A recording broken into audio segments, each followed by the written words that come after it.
And something I help my clients heal with now is kind of connecting back to like, where did that begin? Like, what's your mindset like around success? A lot of inner child healing was what really helped me, because I realized it was coming from a place of, oh, I need to be perfect, or I need to have it all together, or, I don't have strong boundaries, or like that's how I was earning love since I've been little. That's how I earned like love, support. Everybody was proud of me. And that's what I was starting to even do like in my health and fitness business. Like the more that I could take on, the more people I could help. It was like I wanted to help people, of course, but it also felt so good for me in kind of like a rewinded backwards way.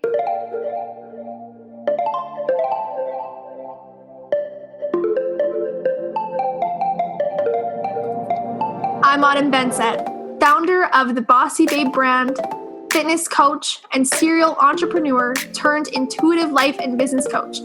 The Wealthy Babe podcast is for the ambitious, courageous, and spiritually charged up woman in network marketing, craving wealth not only in her bank account, but in every aspect of her life.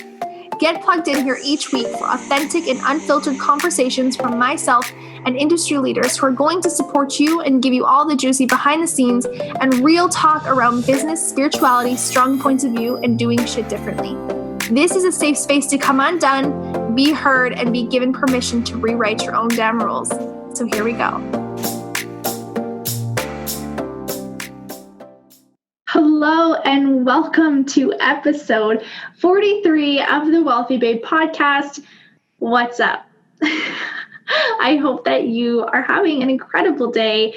And if you are maybe not having the best start to your day, I'm sending you so much love. And I just want to send you a reminder that it's okay, that wherever you are right now, whatever you're feeling, whatever you're experiencing, wherever you are, it is okay. And it is just a moment. It is a feeling. It is temporary.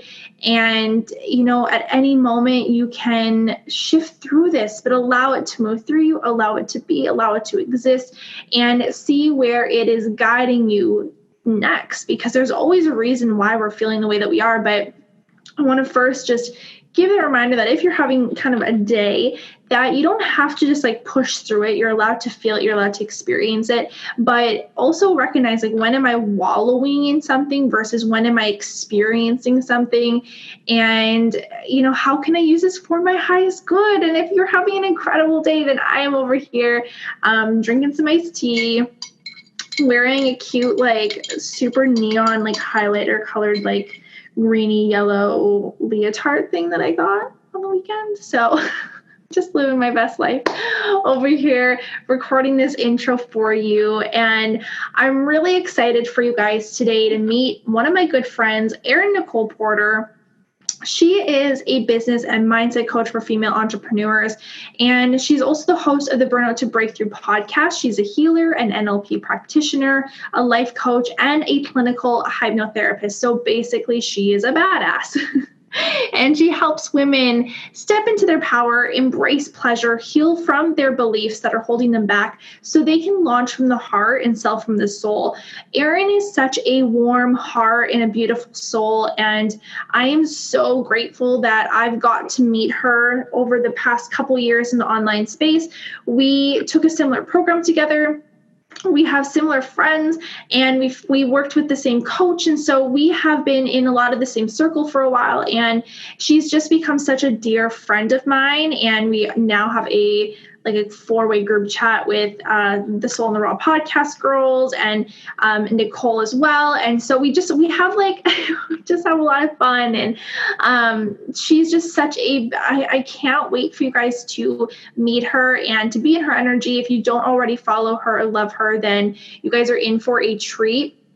But this episode is all about basically like how she utilizes all parts of who she is and what she's been through, and what it looks like to have worked herself to the grave at one point and really burn out, and how to now in this space, knowing what she knows, how to help you guys as well launch from your heart and sell from your soul, which aka means that this gets to be easy, it gets to be more fun, and it gets to include pleasure and play and enjoyment. And she's going to help walk you through that, so then when you can start saying no, and when you should be saying yes, and all those things in between. So then, you can just kind of step back from what you think that things need to look like and how they're supposed to be, and really implement what you desire and what you want into your business. So then it gets to be what you desire it to be.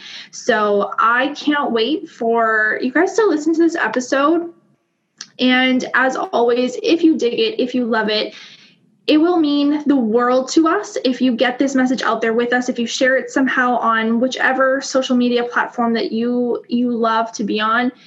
We can't do this work alone. And I truly want to be able to get this message and this work out to as many women as we can for free, because I am aware that not every single person is in this space right now where either they have the confidence or the courage or the financial means or even the time right now to be able to invest that into, say, a program or into working with a coach on a deeper level. And that's why I created this podcast. It's why I created a free community. It's why I created a journal on Amazon. Like, I wanted to create all these different things that allow women to get started in their journey in a way that I got started in my journey. I didn't jump into working with coaches right away.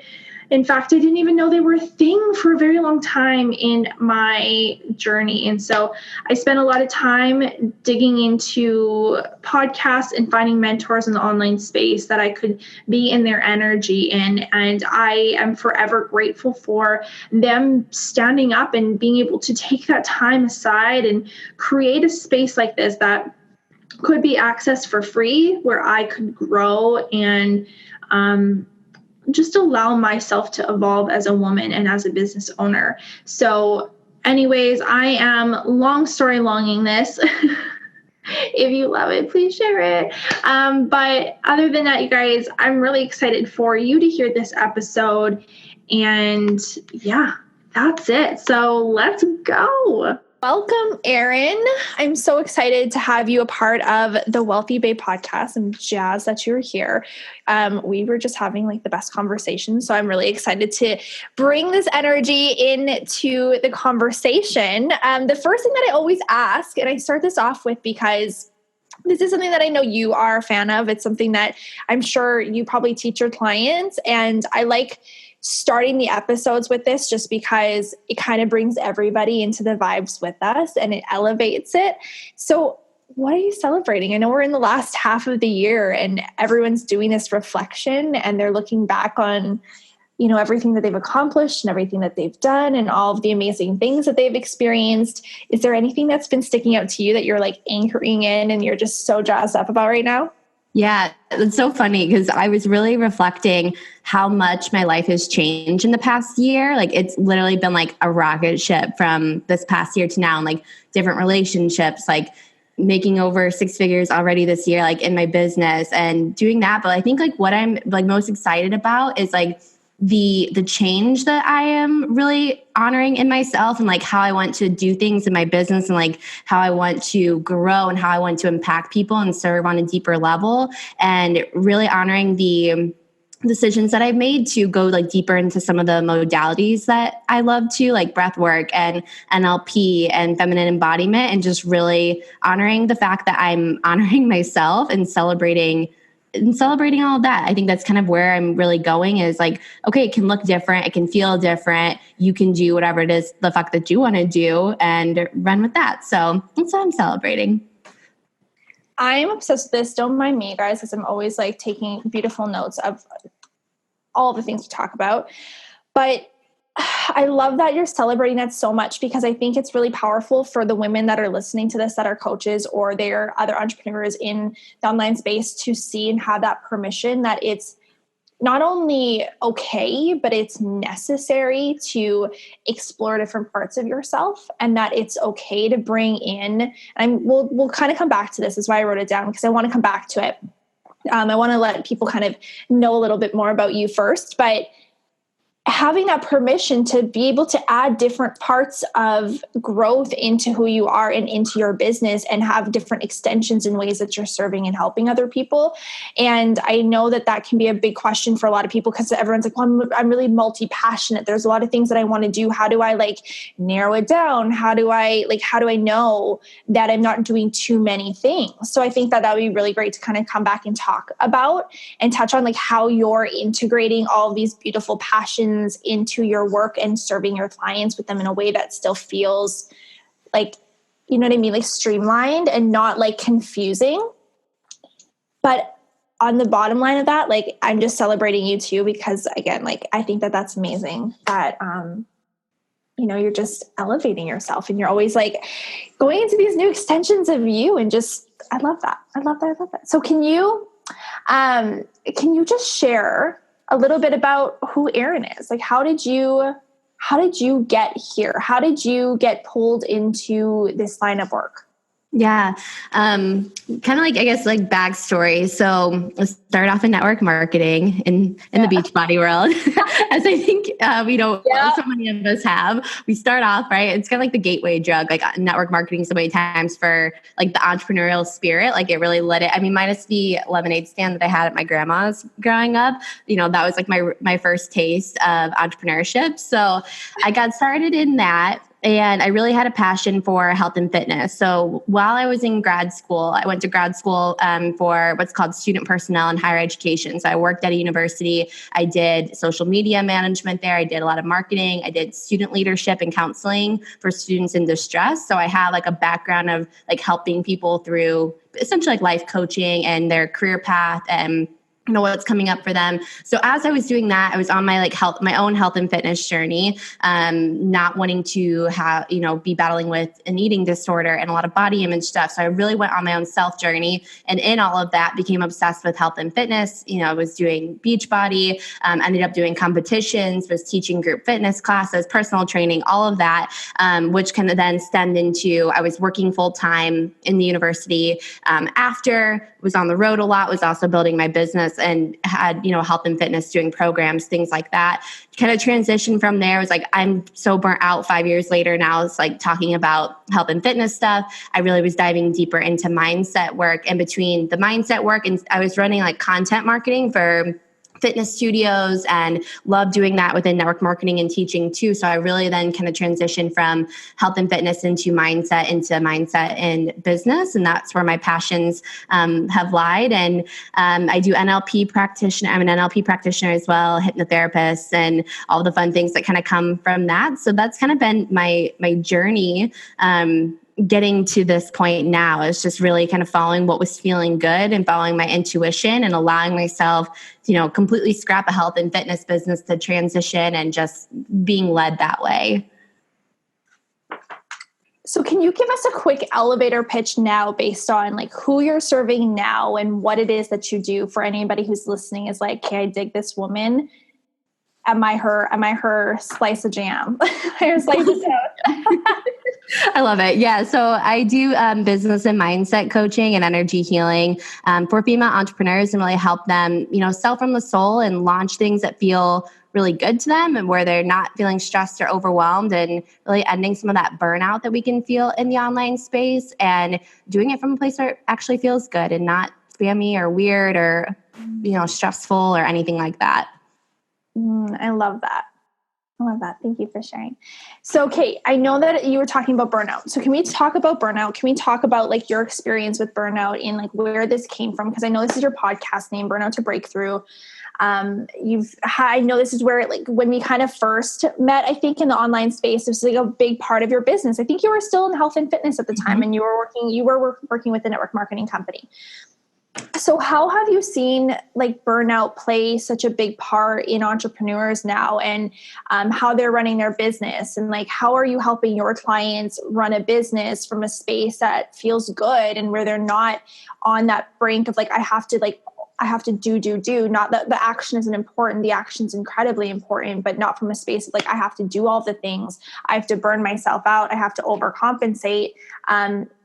But getting to do that from a space that actually invigorates them, and they feel more empowered, and they feel rejuvenated, and they actually feel energized in their work. Does that make sense? Yeah. Yeah. So I guess like some of my background within it is I have had Epstein-Barr virus since, like junior year of high school when I got mono. So, I've always had this very like high achieving go mentality since I've been 5 years old. Like before I started kindergarten, I had the goals of I'm going to ride my bike without training wheels. I'm going to blow a bubble with bubble gum and I'm going to tie my shoes. And so that's always been my mentality since I've literally been 5. It's like, how much can I do? How much can I take on?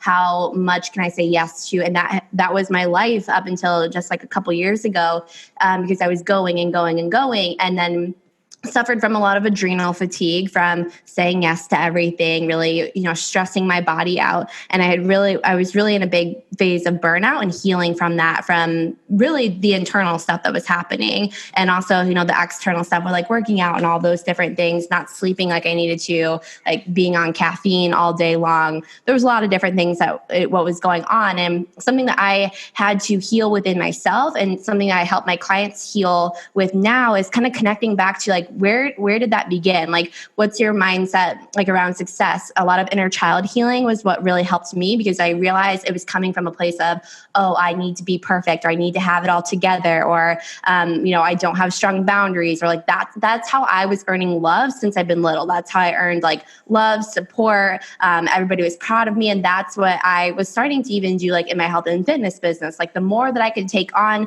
the more people I could help. It was like, I wanted to help people, of course, but it also felt so good for me in kind of like a rewinded backwards way. And I had to like realize that. And even with, when I'm working with people now, there's a big connection with how we receive and, what I call like our receiving heart, where we feel kind of burnt out in our business because maybe we're not receiving the income or the clients or whatever it is that we're looking to have. But then starting to look at all the factors, all of like the doors, and how I describe it, it's like, imagine yourself in like a empty room with a bunch of doors around you. And some of them are wide open. Some of them have keys and like they're completely locked. And some like need some WD-40. And so all those different things I was having trouble receiving. I couldn't receive a compliment without needing to justify. I couldn't like just let somebody do something for me without me needing to like do something back, or I was saying yes. And just all of these different ways, which ties into, as like money and, the flow of things and letting things feel good. So I really had to shift into my feminine energy and let myself receive, allow myself to have things and just be and appreciate it and celebrate and gratitude and all of those different things that are kind of doors in that portal. And once I started recognizing a lot of that, I realized how I was like so strapped, and then now teaching clients that too. So then they don't feel like they need to always be doing to receive, and what's kind of the intention behind everything that they're doing in their business. I love that you're talking so much about this, because it's something that, like you said, like I'm so passionate about helping women receive, because I think that we have been so accustomed, like as women, just to have to give before, we have to give, we have to do for others. We have to self-sacrifice. We have to work harder before we feel like it's okay and it's safe for us to have abundance, and it's okay and it's safe for us to have love, and it's safe for us to receive the life that we desire. And I think it's so important for women to be able to see that you don't have to go to that space. You can actually be able to receive because you were born ready to receive. You existing is enough. And being able to give these tools, these women can kind of go back to and just kind of address with their inner child. Do you have is there certain questions? Is there any specific tools that if anyone's listening, that they could tangibly take right now if they're like, holy shit, this is so me. I can't receive a compliment. I can't, I'm not receiving clients in my business. I'm not receiving money. I'm really struggling here. Every time somebody wants to buy me dinner, I'm like, absolutely hell no. I will get this because I had some friends that were like this, and I'm like, it would drive me nuts because I'm like, girlfriend, I really want to pay for this. Please just let me. And it would make it so difficult. So, okay, I digressed. Is there any tips, anything that you can help these women to start just right now, something that they don't have to, whether it's journaling or whatever that looks like, but being able just to kind of start right now, be able to become a better receiver? Literally the first thing that I started to do was just say, thank you, I received that. Like in everything. And it would stop right there. And I wouldn't justify like, oh, well, yeah, I got it at Target and it was this or it was that, or like, whatever, or needing to like give some sort of justification. And literally like that was so powerful for me because it was so hard at first just to say like, thank you, I received that. And, a question that was given to me that then I, ask this question back a lot to everybody too is like, who did you have to earn more love from growing up? And how did you have to earn that love? Because when we're thinking about the little, girl that lives inside of us, she's the one that runs our business. She's the one that navigates, a lot of the different things in our life. And I had to realize like what she was doing was she felt the need that she needed to be praised and, be successful and need to do everything to earn her love. And so that's another question that you can ask yourself is how were you like praised for that love and how did you have to earn it? What did that look like? And see what patterns are maybe connected into your business too. And lastly, like recognize where you are receiving, and maybe you're receiving in, a full-time job that's supporting you, or maybe you're receiving in somebody opening the door for you or whatever it might be. And just start understanding like, oh, okay, I am receiving. Maybe I'm not receiving in like a $10,000 month or something that I want right now, but there's all these other ways that I am a really, really good receiver in. Like that can be the bedroom too, whatever it is. Start to have awareness around that and then start to just bring that in, because once you bring that in, it's like everything else begins to flow too. I like that you're like looking at like where am I already receiving to. Like I love to have like lists of being able to see how like we're supported with say like money coming in, and being able to see like there actually is tons of different ways you're already receiving like discounts and money coming in from your job and different bills and things that you actually are expecting to receive that money. But I like that idea of actually being able to make a list of all the ways you're actually already receiving in your life, because it actually does open it up from you thinking that even if you're in that moment and you think, oh, maybe actually I'm not that good at receiving, it kind of takes you back for a second and it's like, okay, well, there is growth there, but maybe you actually are making a lot more progress than you think, and it's not so far for you to go. Versus if you had initially thought, holy shit, like I'm failing at this, I can't receive anything. Mm-hmm. Yeah. It's like really creating like the space for it too. And I think this is something that, I know I got stuck in. So I think we all kind of get into this place sometimes. It's like we want, let's say more money in our business, or we want more clients. But if we're saying right now, it's like, oh, well, I'm so busy. I don't have any time. Like I'm already stressed out. It's like, where's the universe going to say, oh, here's 5 more clients if you're looking at your schedule and everything right now and you're like, I'm maxed out. Or for example, like, you're looking at your, let's say you want to like, you're making $5,000 a month right now and you want to make 10,000, but you've never even like sat down and just like allocated, like, what would you do with that money when it's going to be coming to you? And you don't have like, I call it like an abundant AF plan where like you make it at the next couple income levels that you want to be at and where it wants to go. It's like, how is that going to flow to you if you're already like stressed, you're not, showing gratitude for where you're at, or you're just feeling kind of like burnt out in this moment in your money, in your time, and whatever it is. Like this is how you begin to open up so much of that. And it's so easy. And it's like, well, as soon as I heard it, I was like, that can't be it. Like, there's got to be something else I need to do. But it's like, no, I just need to receive and open it up and like let it actually flow in without me feeling like for it to be hard to feel worthy or anything that's kind of connected into that. Yeah, it's this essence of like, you have to create space for the things that you want. And I know you were talking about like how much I can say yes to, and we can touch on this a little bit now, because I see this happen so much with people. It's like, I want more clients. And the thing that I'm going to pause there for a second, because I think that this is something that we all, when we're getting started in our business, we think the money is going to give us freedom. The money is going to give us more time to do the other things. The money is going to like, that's the savior. The money is going to fix it all. And I'm going to finally like jet off in a jet plane, and I'm going to be like living high in first class. And like, those things are fine. It's going to happen. But like, that's not the point of it. It's money doesn't save it. Money doesn't save the problems, doesn't save the issues. It amplifies where you're at. And if things are already really difficult, and if things are already like really strenuous, and you don't have time, and you're already burnt out, and you're already feeling a lot of the things that you were talking about and that you were going through a lot in the beginning of your journey, it only amplifies that, and it makes it harder for you to have more. You can't build from there, right? Like it's like trying to build a wobbly foundation that's going to just keep crumbling no matter what you do. And it's this understanding and this reminder that like the universe actually really wants to support you. And if you're not getting what you want, there's probably a reason why.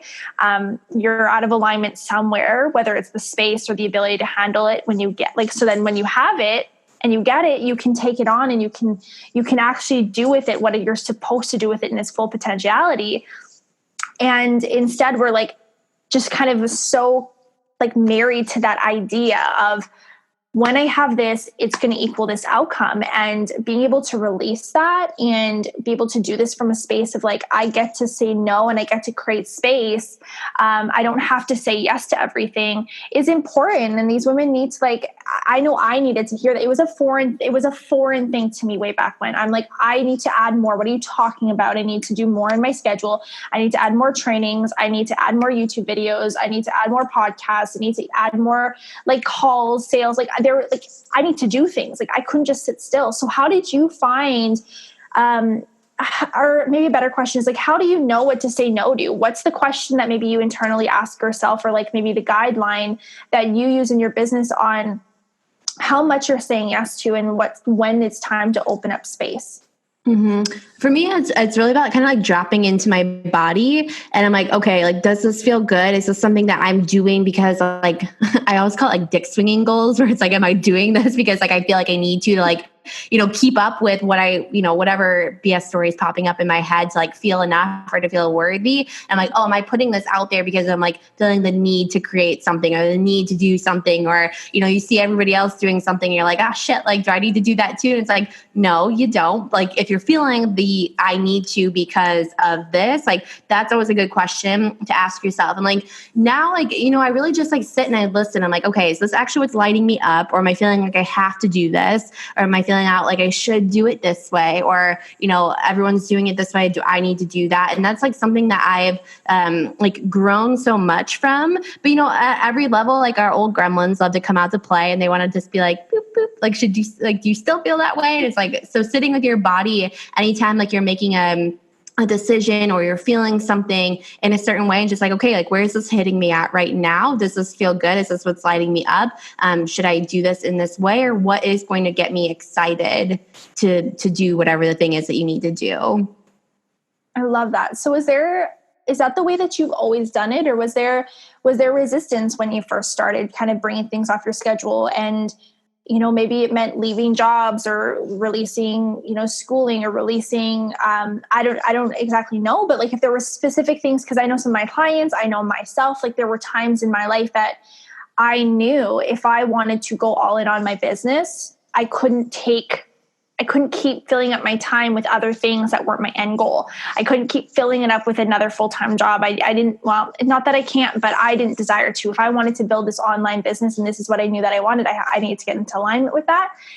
I guess I'm just thinking if we can think back a little bit and kind of take a few steps backwards, if there were those moments that you felt resistance at the beginning, and if you can maybe speak to that woman briefly on like, if she's feeling that fear and it's the first time that she's ever really started to say no to something. And she's like, but like my whole world's going to fall apart if I say no to somebody or I say no to something, like I'm going to go to hell. Like it's for sure. Like I remember feeling like the world's going to crash if I actually choose me. Yeah. So can you speak to her for a second? Is there anything you could say to her? Yeah. So I think one is like, if maybe going from one extreme to the next, like I know for me, like it didn't feel good to go completely from leaving my full-time job to being full-time in entrepreneurship. I knew that was going to be like, kind of like a stress point, because like my business was growing, it was bringing in income, but I was like, I need something that's going to allow me to feel like supported. That way I'm never putting out something based on, oh, I have to launch this or I have to do this in order to like make rent or something like that. And so it's like, chunking it down was so helpful. So I think if you're looking at it from like, okay, I need to create more space, but I also need to be supported, then how can you like move that down? Like, is that a part-time job? Is that, something else that's going to provide you income and value if you're looking at it as far as like a money supported scenario? And then just in the day-to-day of like, let's say somebody wants to go out to dinner, you don't want to take on a podcast interview or whatever it is, like just allowing yourself to like connect into like to your purpose and say like, does this support this in this moment? How can I either say yes, because I think it's going to be a good opportunity, or no, like this isn't serving me at this time. And just honestly saying it without justification. I think I did it in the beginning where I would say no and then justify. And like that for me is how I had to get myself to that point where it's like, no, have a justification, or no, have a reason. It's like, and you don't need a reason. You don't need something. It can just be because you don't want to, like, or because it's not serving you anymore, or that you don't feel in alignment with it. Like that can be the reasoning. And so I'd say like, to the woman who's kind of sitting there like, okay, like I need to say no to this, or maybe it's time for me to exit this, like feel into like what feels good in your heart, feel like into what, the highest level of you is doing and how she's making that decision. And then how can you maybe chunk it down or practice saying no? Like there was so many times where I was like, okay, I'm going to go and like leave now this part of my job. I'm not going to do like personal training anymore. How do I need to tell these people that I'm going to do that? And I like rehearse it. And that got me into a place I was like, oh, okay, it's not so bad. And it got me into that space. So that was helpful for me in the beginning too, because it would give me like panic attacks, like back in the day, to have to say no to something. I'd feel so much stressful and guilt and overwhelm. And that was always helpful for me to kind of do like a mix of all those different things. I love that. Thank you for sharing that, because I can completely relate to that in the beginning. I think sometimes like we can get so, and this is me included, like I get so far into my own journey as a human and in this, as a coach, that sometimes I can even get disconnected from those beginning moment parts when those things at the beginning, like they were really hard for me, and they were, they did bring up a lot of anxiety. They did bring up a lot of stress, or they did bring up a lot of like fear and judgment within myself, or shame and guilt. And I think it's so powerful for us to be able to kind of go back to those moments of ourselves. Like it's just, you move, right? You move through time and you elevate in your journey, and you get disconnected from like you when you were 18 years old, and that's super natural and normal. That's okay. It's supposed to be that way, but it's powerful for us to be able to go back there. So I appreciate you being able to share that, because I think that there's women out there who are going to take what they want and like leave the rest and mold something that works for them. But I want to talk about your launches, because you've had some sick launches, right? Like you've been slaying the game over here. So can we talk launch? Like what's going on in Erin launch land? And what is it that you're doing that is changing the game? Like what is it that you're doing that, feels different for you than, maybe what other people are doing to launch their programs or launch like their business and launch their offers? Yeah. So it's so funny that I talk so much like about launching now, because I used to freaking hate it, because, there'd be so many of them where no one would sign up, but I'd be like, why is this happening? Now I get it. I'm like, oh, okay. I get like, I went through so much of that to be able then to teach on it and to be able to kind of circle back around. So Erin Launchland, actually, like just in full transparency, I'm really transitioning right now from like a personal level into like how I'm running my programs, and I'm really desiring more space in my business and in my life, and kind of thinking about, okay, for me, it doesn't feel good to run the same program live all the time. So I'm like, I have hours and hours upon magic of all these trainings I do. How can I, still do some live coaching inside of there, but not necessarily need to like teach? Because I mean, you're a projector, I'm a projector. Like, I'm like, I love to teach, but I also like need new things that like keep me excited too, or different ways. So I guess that's more of like a personal thing. But as far as like how like I teach launching and how I really help people like get ready for it, one, I think there's like a huge embodiment practice that needs to happen leading up to your launch. So if you're teaching around mindset or self-love or health or fitness, like how are you really getting into your own practice? I'd love to listen to like my old trainings as I'm, getting ready for a launch. And, just kind of like what we were just talking about, how sometimes we can get so far away from, who we're building this program for, because that was like a past version of us. It's really reconnecting back into her. So I'm really visualizing like, what did Erin even like a year ago need to hear around this? Like, where was she at? What was she feeling? And this is something that I always encourage people to do on a random tip, is like make a Google Doc of like all the things that are coming up for you at this level, because at some point you're going to teach people that are on the level that you're at now, because you're going to have moved from that, but you don't want to like forget about like where you came from or how you've gotten to that point. So it's always helpful to remember like what got you here. So, for me, it's really about like tapping into like what feels good, really having like a full brand around it was something that definitely changed the game for me. The embodiment practice and doing something where like you give, like you're showing a lot of value to your people and you're speaking with them. And then detaching and surrendering is a huge piece of it too. It's like you can focus on all the people that have liked your stuff or commented or reached out and put all of your energy there. Or you can say like, I'm open to whoever wants to come to me, whoever is going to be, needing in my energy this way. And just having a human conversation with them when you're doing like a sales conversation, rather than feeling like you need to prove something or convince them. It's like hold space for them, see what they need, see if it's a good fit, and then like release it from there. So hopefully that kind of answered your question. No, I love this. So what are the things that you're finding that like, okay, how do I word this? Were there things that you were doing, say like in past launches when you weren't signing people up and, it was feeling like crickets and, and you weren't getting the results and the return that you were desiring and you were hoping for. And a lot of women are like, yep, me fucking too. I launched this program last week and nobody signed up. So if you could you probably have done this work. Like you've probably looked back and been like, okay, this was the things that I wasn't doing, or now I can see clearly, like in hindsight, looking back, this is why these launches didn't work.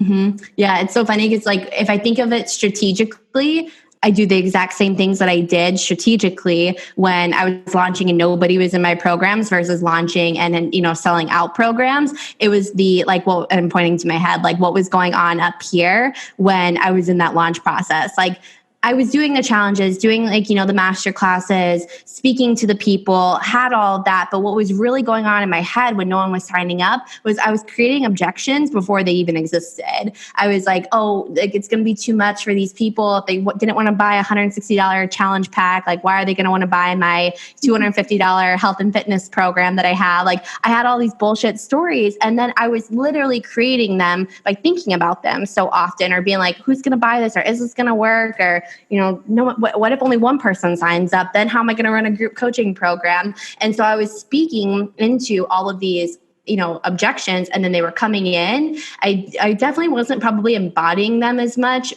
as I do now. So that really shifted too. And I don't think I was allowing myself to be fully cracked open during a launch and like really being seen on such a deeper level, because I was still doing so much work around like being seen and owning my magic and my gifts and knowing and not feeling like, I think I was also too, like back in the day, worried about being so salesy when I knew in my heart that I had a gift for people and like I had something that was going to change their life, and I wasn't owning that. I wasn't stepping into my power around any of those sorts of things. And so like, again, on a strategic basis, I could look back a year and a half ago and I'd probably have the same kind of flow. Obviously, we get better with it over time, but it was mostly like all the internal shit that was holding me back. And yeah, that's really where things begin to change.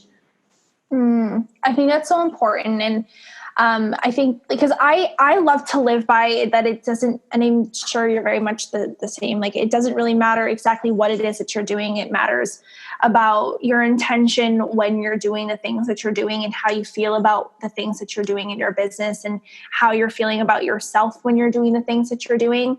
And, I've definitely seen it to be true for myself that it's never about the strategy. It's never about, because and I'm curious to see this is like a back and forth and I love this, but I'm curious to see like how, if you have like the website, if you do the sales pages, if you talk about it on the podcast, if you do the live videos, like what you do to put it out there, because I know that there's a lot of like these conceptions with people of like, I have to have these things to have a successful launch to make money. Like I have to do these things. But I've totally noticed the fact that I've had launches where I've maybe put out 2 posts and it's sold out. And then I've put out posts where like I've posted every single day, or I did the live videos. I showed up. I talked about on the Instagram stories. Like I did all that stuff and it didn't yield exactly what I wanted it to. And the only difference was because there was somewhere deep within me that was saying, I don't know if I can do this. I don't know if this is actually going to sell out. I don't know, like somebody didn't buy within the first 24 hours. So it must mean that everything that I'm teaching and everything I just created is a load of baloney. And it's such shit. It's such shit because then we create the freaking frequency. And then of course no one wants to buy it because we're not buying it. If we're not going to buy it, why would they buy it? But I love that you touched on that and that you noticed the same thing. But now I'm kind of curious on like that strategy side. Like, how do you go about your launches? Are there things that you do that you feel work really well for you? Or are you kind of on that fence of like, I don't need these things. I don't think that they matter. I'm just kind of curious. Yeah, I love what you said too about like with not buying within the first 24 hours, because that used to be a big thing. Like I'd shut down a launch because it'd be like, oh, it's 2 days, no one has bought anything. And now it's like, no, go all the way through to the end, till the next day, till when your first call starts, and like you're really not bringing in any more people, because I mean, then you're going all the way through to the end. And so many people sign up in the last little bit for things anyways, like, or we attract a lot of our buying habits. And I know that was me for so long in my life. Is like, I'm going to wait till last minute and then jump in. I mean, I attracted a lot of people that did the same. And I guess like on the strategic side, I'm really like a mix of everything. Like I love to send out emails. I love to run challenges. I love to run master classes. I love doing dropping out on a podcast, doing short posts, doing short launches, doing long launches. I really more so feel into it based on what the program is, and maybe like the length of the program or the depthness or the access level. So if it's like I don't really promote much for one-on-one. Like it just like every once in a while I'll throw out like a little post, but my belief around that is like, whenever I just do like a little post for one-on-one, if I'm opening up spaces for it, that people come, and I let that just be like super easy. It feels good for me to like in different programs to like have things that lead up to it. But it honestly just depends. Like I do a lot of strategic stuff where I'm mapping out like, oh, I'll go live on this topic and kind of like priming people and getting them excited and ready. Sometimes I'm like, oh, I really want to do a sales page for this because it sounds fun. And other times I'm like, oh, fuck, I don't want to do a sales page. Like that sounds like a lot of thought right now. And I just want to have it like be easy. So it's really a mix of like utilizing all the platforms that I'm on and cross-pollinating a lot of it.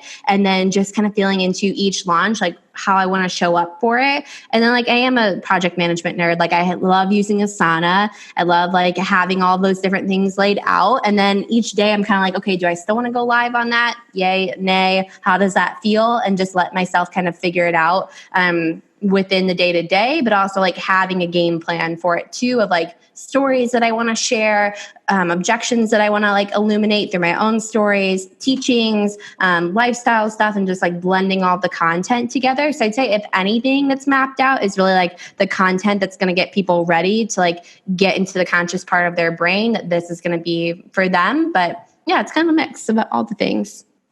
This is actually a really good example, I think, of like what balancing the masculine and the feminine energy is. Like, I think people ask this all the time of like, but how do I balance the two together? Like, how do I bring in this, like the do thing, but then also flow? So I think what you said was really actually beautiful. And I think that was a perfect example of like, I love project management. I love Asana. Like I love having tools. I love having this, but then every single day, like I'll actually go to my list and say, does this feel good? Yep. And I feel like you allowing that flow and that change, if it doesn't feel good, is the feminine embodiment. And like, that's a perfect example of like, it gets to be like, you can love lists and you can love knocking things off your like to-dos, and you can get that done and still feel like a badass, like without feeling like you're floating around and like floundering, trying to like, you're like meditating and then trying to like follow a schedule at the same time. And it's like so difficult, I find sometimes with all these terms, right? Because there's a lot of people out there right now who I think talk a lot about, and that's okay. Like it's getting the message out there, but sometimes it's talking about that thing before they've fully understood it. And then there's a lot of like there's a lot of stuff going out there about like feminine energy and then a lot going on about masculine energy. I think a lot of people are just like either really heavily in like the one or really heavily in the other. And we're just like struggling as a collective, like trying to figure out how to actually balance the two. So it's either we're like launching and we're just sitting there waiting and like I'm manifesting the people to come to me, or you're out there and you're hustling so hard and you are like burning yourself out and you're like beating yourself up if you actually don't want to do the thing today, but you feel like you have to. Yeah, I think that's so good. I've definitely like had that thought a lot lately too. And how I like to describe it is I'm like, how are you showing up like a female empowered CEO in your business? Like, obviously you're going to have a game plan to like get your shit together, but then you're also like playing around with, okay, like, does this feel good? Does this serve my higher purpose? Does this feel right in my heart and in my soul to do it this way? And I think it's smart to like have a business plan, especially when you have like team members and things like that coming in to support you. Like you can still be in your feminine flow and have a game plan like for how you want to show up into your business. Like, I agree. I think there's sometimes this like too far-fetched thing where it's like, oh, if you're totally flowing, that's bad. Or, if you're totally in like the hustle mode, that's bad. It's like, no, you really got to blend them both together. And I think, like you said, as a collective, we need to like do a better job like internally of showing people like, here's how you can do both. And like, here's how you can really marry the two.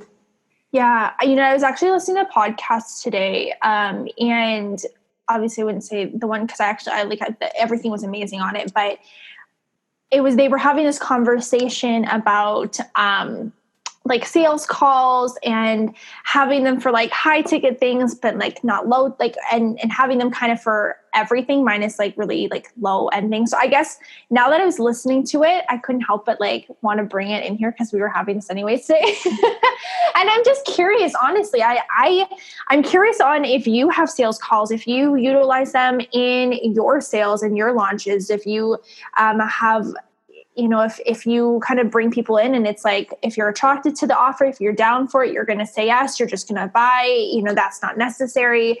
Or if you implement them for your one-on-one coaching, if you implement them for any of like your higher end programs, or I guess I'm just kind of curious on like your take with sales calls. There's just so much stuff in the online space on it. And I keep coming back to, it's just like circling its way, like in a lot of different places for me right now. And I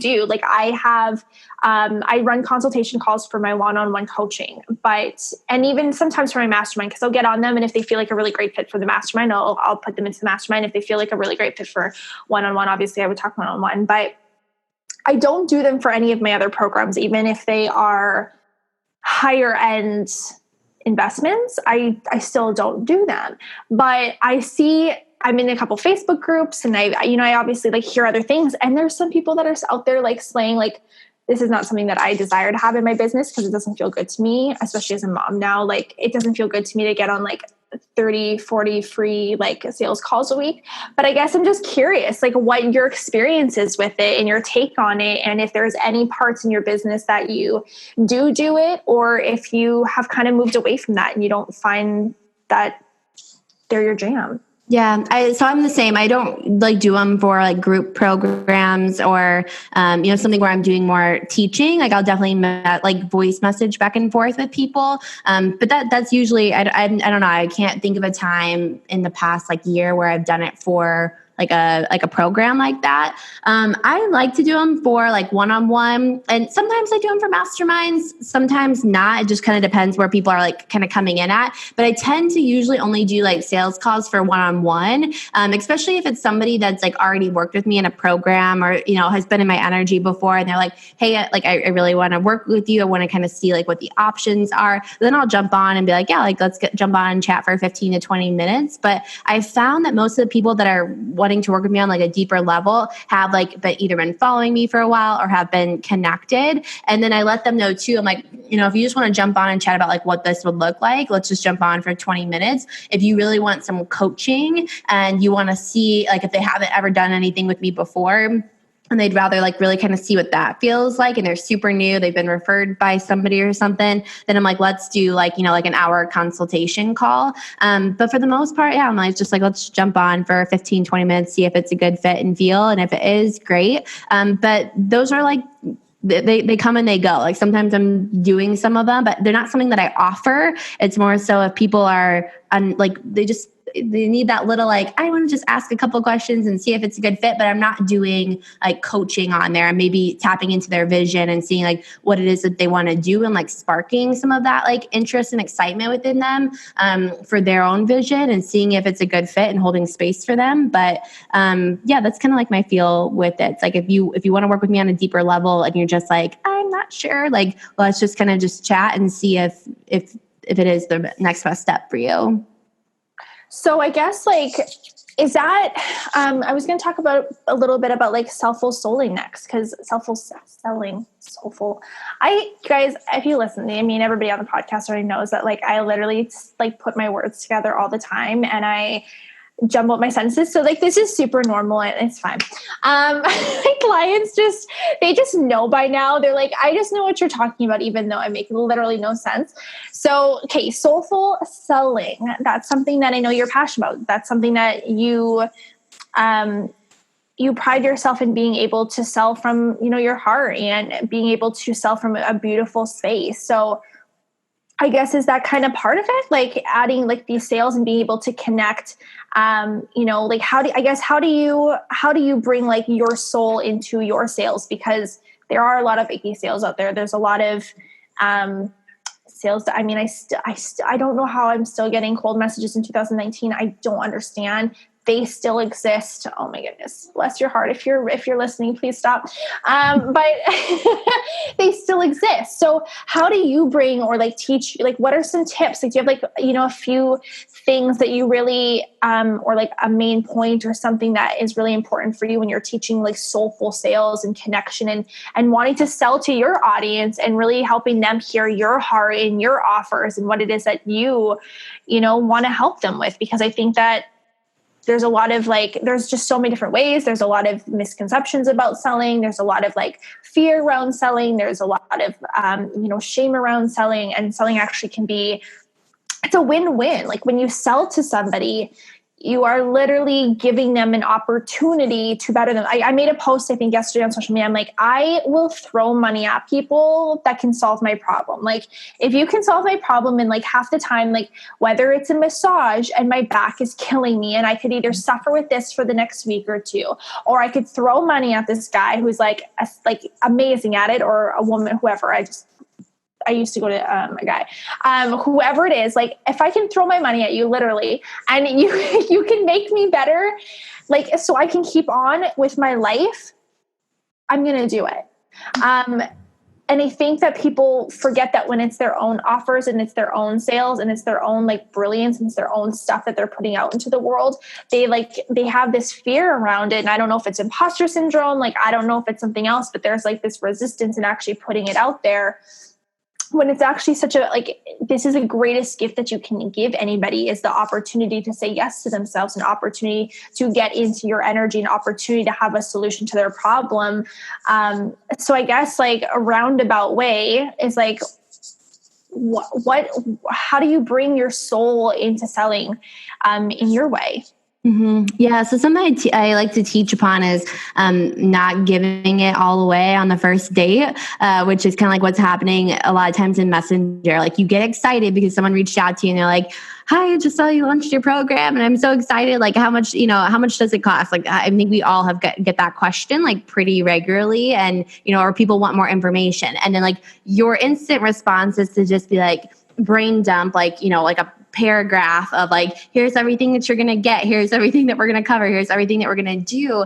And, it really should be less blue, like on your end, and more white on their end. So I think one way of soulful selling is to be like, let people know, like, you're so excited that they reached out, like what got them interested in your program, or, what are they excited about, or where are they looking to grow in whatever topic, and building a human connection first before you just like tell them everything that they're going to get, rather than them getting to see the transformation of like what's going to happen as you work together, or if it is the right fit for them too. Because if you're just telling them all the information, you're kind of just assuming right off the bat that like, here's everything that you're going to get, rather than like building and forming a relationship and connecting, asking questions, diving deeper. And then of course you'll present the information to them. So I think that that's one way, that I personally like to do it and like to teach is like, I want to get to know you first and see if it's a good fit on both ends. And then also like really detaching and surrendering from it. It's like we can only focus, like a lot of times we'll focus on the people that have already reached out or the people that we're waiting to hear back from. I don't really like to follow up with people. Like it just doesn't feel good for me. And I always say that like on a call, you know, if I'm on a call with somebody or they're messaging me about it, I'm like, listen to information. Like I'm not going to like sit here and follow up with you 3 times or, you know, whatever weird things that we've been taught in the past. And I just like detach and surrender and, you know, and share it that way. So I think those are 2 ways is like, be a human. You don't need a 5-step like sales call process. Like you can have, you know, obviously like you might want some good questions that you would ask them, but you're really there to hold space and you're really there even in like a messenger conversation to, you know, see if it's going to be a good fit and own your power when it comes to whatever it is that you're offering and, you know, speak that with confidence, but just be a human and be a coach, help them through whatever they're seeing and don't make it so hard or feel like, oh gosh, I missed step 3 of this program that said I needed to have 8 steps to lead them into this and just hold space, see if it's a good fit and lead them to it if it is and help them if they are going through any objections by, again, being a human and maybe bring in some of like your own story of where you've seen that to be true in your life too. I love like, be a human, like just be a fucking human, you guys. Like it really, it's really that simple. I think we forget that like you can be a human. You like nobody actually wants like curated professionalism of like what it is. I think like you can't fuck it up. Yep. Like essentially like you can't fuck it up. Like as long as you put your heart into it, you're passionate about your offer, you're talking to this person, it feels good to talk to them. You don't feel like you're giving too much of yourself away. You don't feel like you're overcompensating. You don't feel like, you know, you're trying to sell them or force them into it. And it just feels good for you to have this conversation and get to know them on like you said, like a human level. Then that's beautiful. And like I guess like I always go back to like nothing that's meant for you can get past you.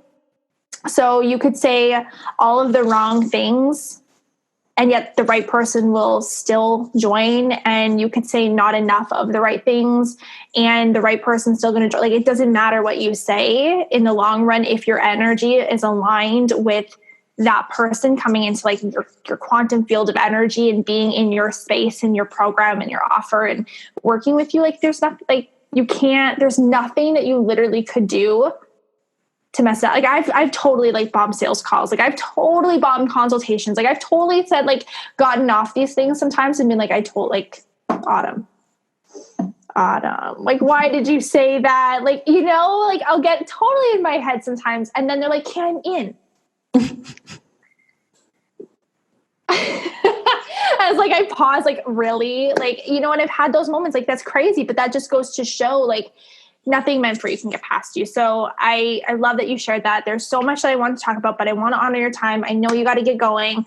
You know, maybe we'll have to do like a part 2 one day and we can talk all about like the projector vibes and like what we're doing, like as, you know, we're shifting our businesses and how you can kind of utilize that to, you know, just do less if like you're maybe a fellow projector and you're like, how do I still like scale my business and do the things? Because this is probably something that you were working through when you found out this information of like, how do I release this need to like do all the things and kind of get things off of my shoulders essentially and still like feel power in being able to like do the things and move it forward. So anyways, I digress because I know you got to get going, but I wanted to, you know, maybe we'll have to touch on that another time, another call. We'll do like a part 2.